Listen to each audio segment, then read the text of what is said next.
എന്നോട് പലരും ചോദിക്കുന്നൊരു ചോദ്യം, നാട്ടിൽ നിന്ന് വലിയ പൈസ കൊടുത്ത് വിസിറ്റ് വിസയിൽ യു എയിൽ വന്നു, ജോലി ഒരുപാടുണ്ട് എന്ന് കേട്ടിട്ടാണ് ഇവിടെ വന്നത്. ഇവിടെ ജോലി അന്വേഷിക്കുന്ന സമയത്ത് അവരനുഭവിക്കുന്നൊരു പ്രശ്നം, സി വി അയക്കുന്ന സമയത്ത്, പ്രത്യേകിച്ച് വാട്സപ്പിലൊക്കെ സി വി അയച്ചു കഴിഞ്ഞാൽ ഒരാൾ പോലും റിപ്ലൈ ചെയ്യണില്ല. മറന്നുകാണ്ട് പോലും അല്ലെങ്കിൽ വഴി തെറ്റി പോയൊരു മെസ്സേജ് എനിക്ക് വരുന്നില്ല, എന്ത് ചെയ്യും എന്ന് പറഞ്ഞ് വിഷമിക്കുന്ന ഒരുപാട് ആൾക്കാരുണ്ട്. അതൊക്കെ പ്രത്യേകിച്ച് അധികം ആളുകളും ഒരു മിഡിൽ ക്ലാസ് എഡ്യൂക്കേഷൻപരമായിട്ട് നോക്കുന്നുണ്ടെങ്കിൽ, മിഡിൽ ക്ലാസ് എന്ന് പറഞ്ഞാൽ തീരെ വിദ്യാഭ്യാസം ഇല്ലാത്ത, വിദ്യാഭ്യാസം ആവശ്യമില്ലാത്ത വേക്കൻസികളില്ല. കഫ്റ്റീരിയ, ഗ്രോസറി, സൂപ്പർ മാർക്കറ്റ്, അവിടെ ജസ്റ്റ് ഒരു കൈത്തൊഴിൽ പോലെ ചെയ്യുന്ന, അതും അതിൻ്റെ മേലെ ഡോക്ടർ, എഞ്ചിനീയർ, അക്കൗണ്ടൻറ്റ്, ഫാർമസിസ്റ്റ്, അങ്ങനത്തെ സംഭവങ്ങളൊക്കെ അല്ലേ. ഇതിൻ്റെ രണ്ടിൻ്റെ ഇടയിലൊരു ടീമുണ്ട്. എൻ്റെ അഭിപ്രായത്തിൽ ഒരുപാട് യുവാക്കൾ ഈ ഒരു കാറ്റഗറിയിൽ പെടും. അതായത് അവർക്ക് എനി ഡിഗ്രി ഉണ്ട്, ബേസിക്കായിട്ടുള്ള കുറച്ച് ക്വാളിഫിക്കേഷൻ ഉണ്ട്. ചില ആൾക്കാർ ഓഫീസിൽ നിന്ന് എക്സ്പീരിയൻസ് ഉണ്ട്, ചില ആളുകൾക്ക് കമ്പ്യൂട്ടർ ഓഫീസ്, MS ഓഫീസ് കാര്യങ്ങളൊക്കെ അറിയാം. ഇങ്ങനെ ഒരു ഹാഫ് നോളജുള്ള വലിയ വിഭാഗം ആൾക്കാർ ഇവിടെ ജോലി അന്വേഷിച്ച് നടക്കുമ്പോൾ അവരെ സംബന്ധിച്ചൊരു എന്താ പറയുക, ഒരുപാട് അന്വേഷിച്ചു, ജോബ് സെറ്റാവില്ല. ഞാൻ ഇനി പറയുന്ന പോലെ ഒന്ന് പരീക്ഷിച്ച് നോക്കൂ, ഇൻഷാ അള്ളാ റിസൾട്ട് കിട്ടും. 2 കാര്യങ്ങളാണ് എനിക്ക് ഉപദേശിക്കാനുള്ളത്, നിർദ്ദേശിക്കാനുള്ളത്. ഫസ്റ്റ് ഓഫ് ആൾ ശ്രദ്ധിക്കണേ, നിങ്ങൾ ജോലി നോക്കുന്ന സമയത്ത് എനി ജോബ് എന്ന ഒരു വർത്താനം ഉണ്ടല്ലോ, ഒരു ടൈറ്റിൽ, എനി സ്യൂട്ടബിൾ ജോബ്, അത് നിർത്തണം. ഞാൻ പറയുന്നത് ഫുള്ള് കേൾക്കട്ടോ. അപ്പോൾ ഇത് ആദ്യം കേൾക്കുമ്പോൾ ഒരു പക്ഷേ ഇയാൾ എന്താ പറയുന്നത് വിചാരിക്കും. അങ്ങനെയല്ല, നമ്മൾ പരീക്ഷിച്ച് വിജയിച്ച ഒരുപാട് ആൾക്കാരുടെ നിർദ്ദേശങ്ങളും അഭിപ്രായങ്ങളും അറിഞ്ഞിട്ടാണ് ഞാൻ പറയുന്നത്. നമ്മൾ ജോലി അന്വേഷിക്കുന്ന സമയത്ത് we must have A specific job or vacancy or job profile എന്ന് പറഞ്ഞാൽ, ഇപ്പോൾ നിങ്ങൾ ഓഫീസ് അഡ്മിനിസ്ട്രേഷൻ ജോബാണ് നോക്കുന്നെങ്കിൽ അങ്ങനെ തന്നെ സി വിയിൽ എഴുതണം. എനി സ്യൂട്ടബിൾ ജോബ് എന്ന് വെച്ചിട്ടുണ്ടെങ്കിൽ ജോബ് സെറ്റാവാൻ വലിയ പാട കുട്ടികളാണ്. അപ്പോൾ ഇന്ന് തന്നെ നിങ്ങൾ സി വി എഡിറ്റ് ചെയ്തിട്ട് സി വിൻ്റെ കൂടെ ഞാൻ ഈ പറയുന്ന കുറച്ച് കാര്യങ്ങളും കൂടി ശ്രദ്ധിക്കുക. ഇൻഷാ അള്ളാ ജോലി ശരിയാവും. Don't worry. ഇവിടെ വന്ന ആളുകൾക്കൊക്കെ ജോബ് ശരിയായിട്ടുണ്ട്. ചില ആളുകൾ കുറച്ച് സമയം എടുക്കുന്നുള്ളൂ. ചില ആളുകൾ ഈ പറയുന്ന, ഇപ്പോൾ നിങ്ങൾ ഈ വീഡിയോ കാണാനുള്ള ഒരു യോഗം തന്നെ ഒരു പക്ഷേ നിങ്ങൾക്ക് ജോബ് ശരിയാവാനുള്ള ഒരു ആദ്യ സ്റ്റെപ്പായിരിക്കാം. 1-2 കാര്യങ്ങൾ ശ്രദ്ധിക്കുക മക്കളെ. ഫസ്റ്റ് ഓഫ് ഓൾ, നിങ്ങൾ സി വി ഇല്ലേ, ആ സി വിയിൽ നിങ്ങൾ ഇപ്പോൾ ATS അങ്ങനെ കുറേ വിവാദങ്ങൾ, കുറേ ചർച്ചകൾ, അത് നിങ്ങൾ ചൂടെടുക്കേണ്ട. ATS വലിയ കമ്പനിക്കൊക്കെ ATS വേണം കേട്ടോ. പക്ഷേ ഞാൻ പറയുന്നത് അതിനേക്കാളേറെ ശ്രദ്ധിക്കേണ്ട കാര്യങ്ങൾ, ATSുമായി ബന്ധപ്പെട്ട് ഞാൻ മുമ്പ് ഒരു വീഡിയോ ചെയ്തിട്ടുണ്ട്. നമ്മൾ ജോബ് സൈറ്റിൽ കൊടുക്കുമ്പോൾ വലിയ കമ്പനിയിലൊക്കെ അപ്ലൈ ചെയ്യുമ്പോൾ ATS മസ്റ്റാണ്. നോർമൽ കമ്പനികൾക്ക്, കഫ്റ്റീരിയ, ഗ്രോസറി, സൂപ്പർ മാർക്കറ്റ്, ചെറിയ കമ്പനികൾക്കൊക്കെ, അതുപോലെ വാട്സപ്പിൽ CV അയക്കുമ്പോഴൊക്കെ നോർമൽ CV തന്നെ മതി, ATS നിർബന്ധമില്ല എന്നാണ് വിദഗ്ധ അഭിപ്രായം. ഓക്കെ, ആ CV യിൽ 2 കാര്യങ്ങൾ ശ്രദ്ധിക്കണം. ഒന്ന്, നിങ്ങൾക്ക് അറബി അറിയുമെങ്കിൽ, ഞാനിവിടെ വരുന്ന ആളുകളോടൊരു അഡീഷണൽ ക്വാളിഫിക്കേഷൻ നിങ്ങൾക്ക് പറയണം. ഒരുപാട് ആൾക്കാർക്ക് അറബി അറിയുന്ന ആളുകൾ തന്നെ അവർ ആ വിഷയം CV യിൽ മെൻഷൻ ചെയ്യണില്ല.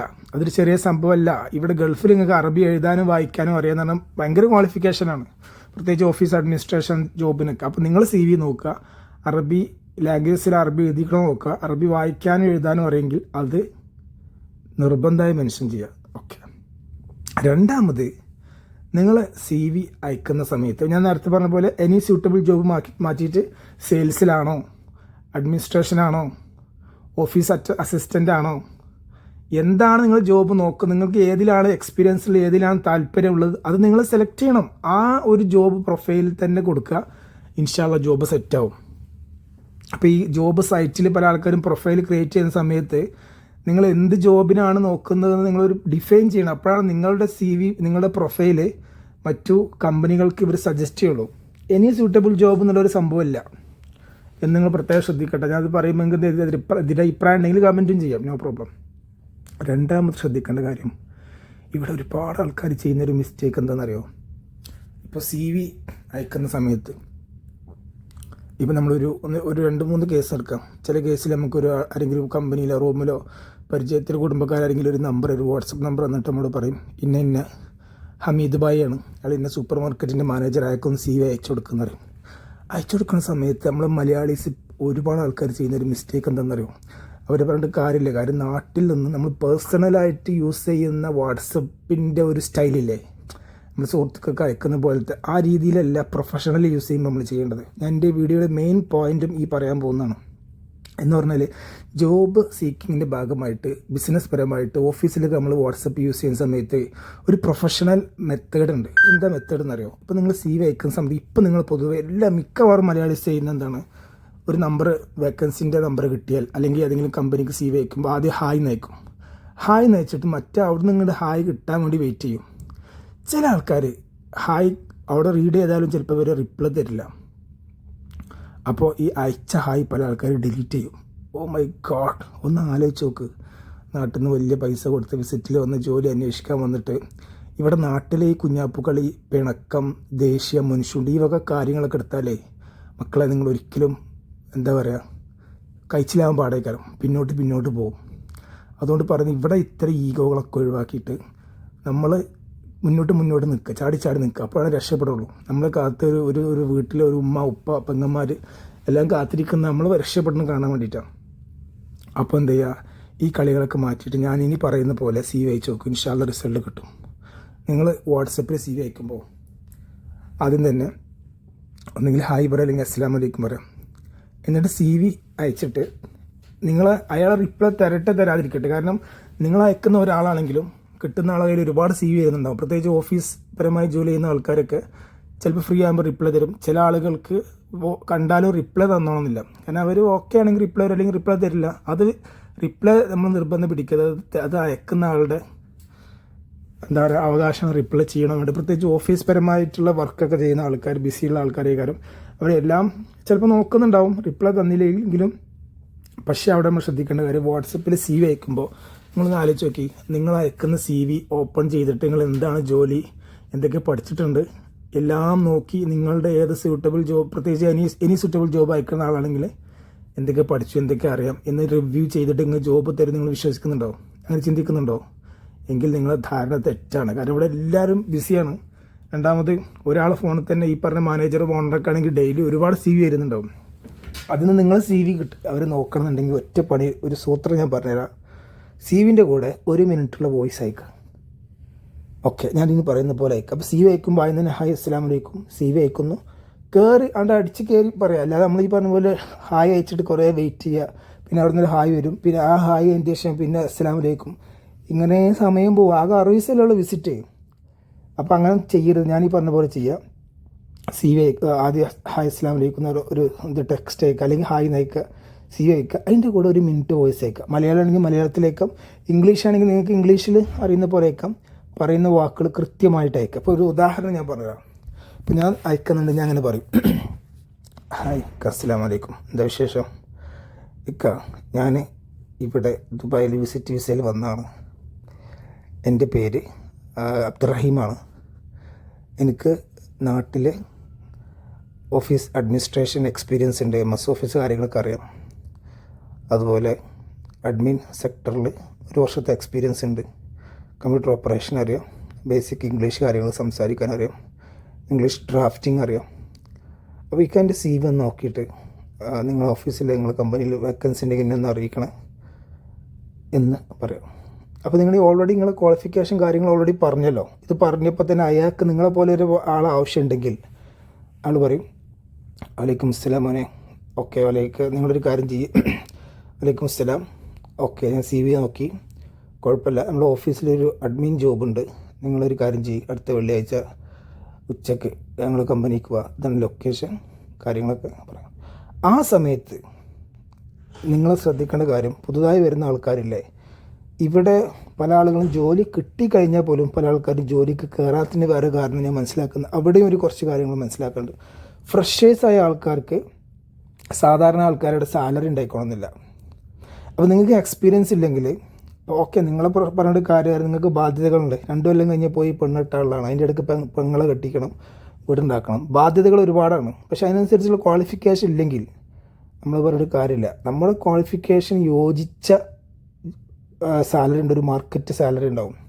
ഇപ്പോൾ നിങ്ങളൊരു കഫ്റ്റീരിയ ജോലി ചെയ്യുന്ന ആളാണെങ്കിൽ തുടക്കത്തിൽ ഒരു 1500 ദിർഹംസ് പിന്നെ സാലറി, റൂമും അങ്ങനെയാണ് പല ആൾക്കാരും കൊടുക്കുന്നത്. അപ്പോൾ നമ്മൾ കഫ്റ്റീരിയന് കുറ്റം പറഞ്ഞിട്ട് കാര്യമില്ല. കഫ്റ്റീരിയ എന്ന സെക്ടർ ഇത്രയേ ഉള്ളൂ, അവരത്ര തരും. അപ്പോൾ ഈ കഫ്റ്റീരിയനെ നമ്മൾ നന്നാക്കുന്നതിന് പകരം നമ്മളവിടെ പോയിട്ട് എന്ത് ചെയ്യുക, 1 വർഷം 2 വർഷം കൊണ്ട് കറക്റ്റ് പണി പഠിച്ചെടുത്തിട്ട് എക്സ്പീരിയൻസ് ആയതിന് ശേഷം പിന്നെ നമുക്ക് വലിയ റെസ്റ്റോറൻറ്റിലൊക്കെ ജോലി അന്വേഷിക്കാൻ പറ്റും. ഞാൻ ഉദാഹരണം പറഞ്ഞ കഫ്റ്റീരിയ ആണ്.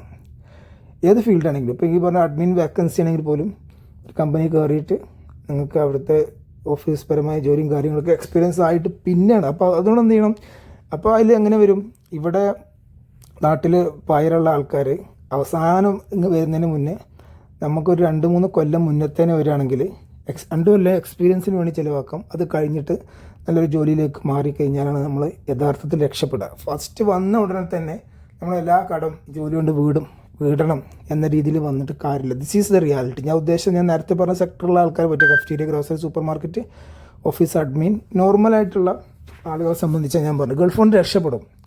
ഞാൻ ഈ പറയുന്ന കാര്യങ്ങൾ പല ആളുകൾക്കും പല രീതിയിൽ എടുത്തേക്കാം, പക്ഷെ ഞാൻ ഈ പറയുന്നതാണ് അതിൻ്റെ റിയാലിറ്റി.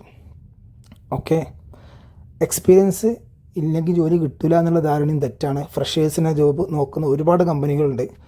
ഫ്രഷേഴ്സ് ആകുമ്പോൾ 2 കാര്യമുണ്ട്. ഒന്ന്, അവരുടെ രീതിയിൽ അവർക്ക് കാര്യങ്ങൾ ട്രെയിൻ ചെയ്തെടുക്കാൻ പറ്റും. രണ്ടാമത്, സാലറി നോർമലി കുറവായിരിക്കും എന്നുള്ളതാണ്. പിന്നെ നമ്മുടെ കഴിവിനനുസരിച്ചാണ്. ഇപ്പം ഞാൻ ജോലി ചെയ്യുന്നത് PR ആയിട്ടാണ്. ഞാൻ വന്ന സമയത്ത് എനിക്കുള്ള ക്വാളിഫിക്കേഷൻ ഞാൻ പറയാം. ഞാൻ BA ഇംഗ്ലീഷും പിന്നെ അറബിക്ക് ഞാൻ നാട്ടിൽ നിന്ന് അത്യാവശ്യം പഠിച്ചിരുന്നു. മോഡേൺ അറബിക്കായിട്ടും അതിൻ്റെ കാര്യങ്ങളൊക്കെ പഠിച്ചിരുന്നു. അറബി സ്വന്തമായിട്ട് എഴുതാനും പിടിക്കാനൊക്കെ അറിയായിരുന്നു. ഇവിടെ വന്നപ്പോൾ ഞാൻ ആദ്യ 1 വർഷം ഇവിടുത്തെ ഒരു അറബിയുടെ അസിസ്റ്റൻ്റായിട്ട് ജോലി ചെയ്തു. അവിടെ ഓഫീസ് കാര്യങ്ങൾ സഹായിച്ചു. അറബി എഴുതാനും സംസാരിക്കാനും പഠിച്ചു. ലൈസൻസ് എടുത്തു. പിന്നെ ഒരു കമ്പനി, അപ്പോൾ നമ്മൾ ആ ഒരു ഇതുണ്ടല്ലോ, നമ്മളെ ലക്ഷ്യത്തിലേക്ക് ഇങ്ങനെ കുതിച്ച് പോയി കഴിഞ്ഞാൽ ഇപ്പോൾ അൽഹംദുലില്ലാ ഒരു കമ്പനി PR ആയിട്ട് ജോലി ചെയ്യണം. ഞാൻ പറയുന്നത് ഈ ഒരു ഫീൽഡിൽ എന്നെ എത്താൻ സഹായിച്ചത് 1, 2, 3 കൊല്ലം. 3 കൊല്ലം 2 കൊല്ലം ഞാൻ കഷ്ടപ്പെട്ട് അത്രയും ജോലി കാര്യങ്ങൾ, സാലറി വളരെ കുറവ്. പക്ഷേ ആ സമയത്ത് ഞാൻ സാലറി മാത്രം നോക്കില്ല. ഞാൻ എക്സ്പീരിയൻസിനെ കുറിച്ച് ആലോചിച്ചു. ഇവിടുത്തെ കാര്യങ്ങൾ, നിയമങ്ങൾ പഠിച്ചെടുത്തു. ലേബർ ഇമിഗ്രേഷൻ കാര്യങ്ങൾ മനസ്സിലാക്കിയെടുത്തു. 2 കൊല്ലം ടൈപ്പിംഗ് സെൻറ്റർ ജോലി ചെയ്തു. പിന്നെ PR ആയിട്ട് കമ്പനി കയറി. മാഷാ അല്ലാ. ഞാൻ പറയുന്നത് വെച്ചെങ്കിൽ ഇവിടെ നമ്മുടെ കരിയർ നമ്മൾ ബിൽഡ് ചെയ്യുക, മറ്റുള്ള എല്ലാത്തിനും നമ്മൾ ഒഴിവാക്കി ആവശ്യമില്ലാത്ത കാര്യങ്ങൾ ഇടപഴകുന്നൊക്കെ ഒഴിവാക്കുക, തെറ്റായ വഴികളിൽ പോകാതിരിക്കുക. ഇവിടെ പല രീതിയിലും നമുക്ക് പല കാര്യങ്ങൾ ചെയ്യാൻ പറ്റും. കള്ളും പെണ്ണും കാര്യങ്ങളൊക്കെ അവൈലബിളാണ്. നമ്മുടെ കുടുംബത്തെ മറന്ന് ഒരിക്കലും നമ്മളൊരു ഭാഗത്തേക്ക് പോകാതിരുന്നാൽ നമ്മൾ രക്ഷപ്പെടും. നിങ്ങൾ എത്ര ആൾക്കാർ കണ്ടിട്ടുണ്ട് ഫാമിലിയൊക്കെ ആയിട്ട് ഇവിടെ അടിപൊളി സൂപ്പറായിട്ട് ലൈഫ് ആസ്വദിക്കുന്ന ആൾക്കാരോട് പോയി ചോദിച്ചോക്ക്. അവരൊരു കാലത്ത് കഷ്ടപ്പെട്ട് ചോര നീരാക്കി അധ്വാനിച്ച് പിരായി പറയാതെ ഒരു ലക്ഷ്യം, ഒരു സ്വപ്നം, നല്ലൊരു ജോലി അല്ലെങ്കിൽ എക്സ്പീരിയൻസ് ആക്കുന്ന കാര്യങ്ങളൊക്കെ പഠിച്ചെടുത്ത് അച്ചടക്കത്തോടെ ജീവിച്ചപ്പോൾ അവർക്ക് വിജയം ഉണ്ടായി. അങ്ങനെയാണ് ഗൾഫിൽ വിജയിക്കുക. അല്ലാതെ ഇവിടെ വന്ന് വിറ്റേഴ്സും തന്നെ രക്ഷപ്പെടുന്ന രീതി വരികയാണെങ്കിൽ വന്നിട്ട് ഈ പറഞ്ഞ പോലെ പ്രയാസങ്ങളും പ്രശ്നങ്ങളും, എന്നിട്ട് പിന്നെ ശമ്പളം കുറവായതിൻ്റെ പേരും ഒരാളിനെ ചീത്തറിയാം അങ്ങോട്ട് അങ്ങനെയൊന്നുമില്ല. പറഞ്ഞ് കാട് കയറിപ്പോയി. ഞാൻ പറയുന്നത് വാട്സപ്പ് യൂസ് ചെയ്യുമ്പോൾ ഞാൻ ഈ പറഞ്ഞ പോലെ ശ്രദ്ധിക്കാതെ പോലെ പെട്ടെന്ന് പിണങ്ങുക, തെറ്റുക, ഈഗോ, ഒരിക്കലും അങ്ങനെ ചെയ്ത് കഴിഞ്ഞാൽ എന്താ പറയുക, നമ്മൾ രക്ഷപ്പെടില്ല. അതാ പ്രശ്നം മക്കളെ. നമുക്ക് പൈസയും പണം മുതലാളിയൊക്കെ ആകുമ്പോൾ ഈ കടിക്കുക, അതിൻ്റെ മുന്നേ നമ്മൾ ഈ കഴിച്ച് നമ്മളൊക്കെ പിന്നേക്കായി പോകും. അതുപോലെ കമ്പനിയിൽ ഓരോ ജോബിനും അർഹിക്കുന്ന അത് ആ ജോലി ആവശ്യപ്പെടുന്ന ഒരു വിനയം നമുക്ക് മുഖത്ത് വേണം. സുപ്പീരിയേഴ്സിന് നമ്മൾ റെസ്പെക്റ്റ് ചെയ്യണം. പിന്നെ കമ്പനിയിൽ അങ്ങോട്ടും ഇങ്ങോട്ടും തമ്മിൽ ഈ പരദൂഷണം അതിലൊന്നും നമ്മൾ കൂടി കൊടുക്കാതിരിക്കുക. നമ്മൾ ജോലി എന്ന് പറഞ്ഞാൽ റിസ്ക് നമ്മളെ അന്നം, അതിനെ റെസ്പെക്റ്റ് ചെയ്തോ തീർച്ചയായിട്ടും അതിൽ ബർക്കത്തുണ്ടാവും. കയറി പോവും. പിരായി പറഞ്ഞാൽ ജോലി ചെയ്ത് കുട്ടികൾക്ക് തിന്നാൻ കൊടുത്താൽ ആ കുട്ടികൾ പോലും നന്നാവില്ല എന്ന് എൻ്റെ അഭിപ്രായം. അതുകൊണ്ട് താല്പര്യമില്ലെങ്കിൽ സ്വന്തമായിട്ട് ബിസിനസ് തുടങ്ങുക, റിസ്ക് എടുത്ത്, അല്ലെങ്കിൽ ഒരു കമ്പനിയിൽ മുതലാളിൻ്റെ കീഴിൽ ജോലി ചെയ്യുക. ജോലി കിട്ടുന്നതിനും കഷ്ടപ്പാടും ജോലി നിലനിർത്താനാണെന്ന് എപ്പോഴും തോന്നും. ജോലി കിട്ടുന്നതിനേക്കാൾ കഷ്ടപ്പാട് കിട്ടിയ ജോലി നിലനിർത്താനാണെന്ന് എനിക്ക് പലപ്പോഴും തോന്നാറുണ്ട്. അതുകൊണ്ട് ജോലി